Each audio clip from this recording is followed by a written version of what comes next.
On va aller aux États-Unis maintenant. Une autre fusillade de masse qui touche le pays aujourd'hui. Ça s'est passé dans une école du Minnesota. Et ce qui ajoute à l'horreur, c'est que ce sont des enfants qui font malheureusement partie des victimes. Sabrina, pour l'instant, le bilan est de 2 morts et 17 blessés. Oui, et les victimes, elles sont âgées d'à peine 8 et 10 ans. Et parmi les 14 personnes qui sont blessées, la majorité sont malheureusement des enfants. Et certaines de ces personnes sont toujours dans un état critique. Alors, c'est encore une fois une scène d'horreur qui est survenue aujourd'hui aux États-Unis, qui survient d'ailleurs en pleine rentrée scolaire. Tu l'as dit, c'est survenu dans une école de Minneapolis.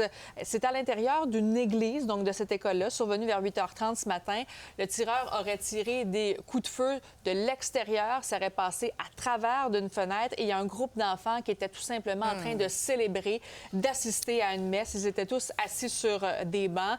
Par la suite, le tireur, en fait, s'est enlevé la vie. Il s'agit donc de Robin Westman. C'est ce qu'a confirmé le FBI cet après-midi. Il aurait agi seul et il n'a pas d'antécédent judiciaire pour l'instant. On ne sait pas quelles sont les motivations derrière son geste. D'ailleurs, il y a eu donc conférence de presse, comme vous pouvez voir à l'écran. Donc, le chef de police a mentionné que le tireur avait en sa possession 3 armes à feu, dont un fusil de chasse.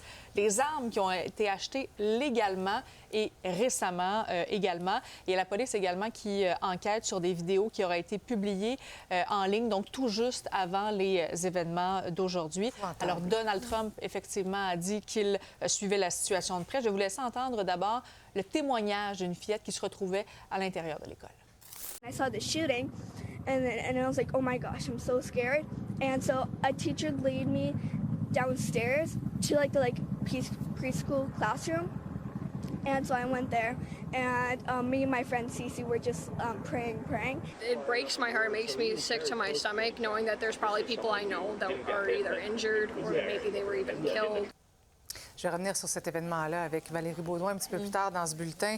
Le temps, Sabrina, de discuter avec toi du Moyen-Orient parce qu'Israël a intensifié ses opérations autour de la ville de Gaza et en Cisjordanie. Ouais, le premier ministre israélien Benjamin Netanyahou le disait, ça faisait plusieurs semaines, qu'il voulait donc intensifier les présences militaires, que ce soit à Gaza. Là, cette fois-ci, ça se passe en Cisjordanie, dans la ville de Naplouse. Alors, c'est dans le nord de la Cisjordanie. C'est une ville d'environ 30 000 habitants. Il y a donc des militaires qui sont débarqués sur place avec des blindés israéliens. Donc, les militaires fouillent les maisons et les magasins. Là-dessus, on peut aller écouter le premier ministre Netanyahou. זה התחיל בעזה וזה ייגמר בעזה. אנחנו לא נשאיר את המפלצות האלה שם, אנחנו נשחרר את כל חטופינו, אנחנו נדאג שעזה לא תהווה יותר איום על ישראל.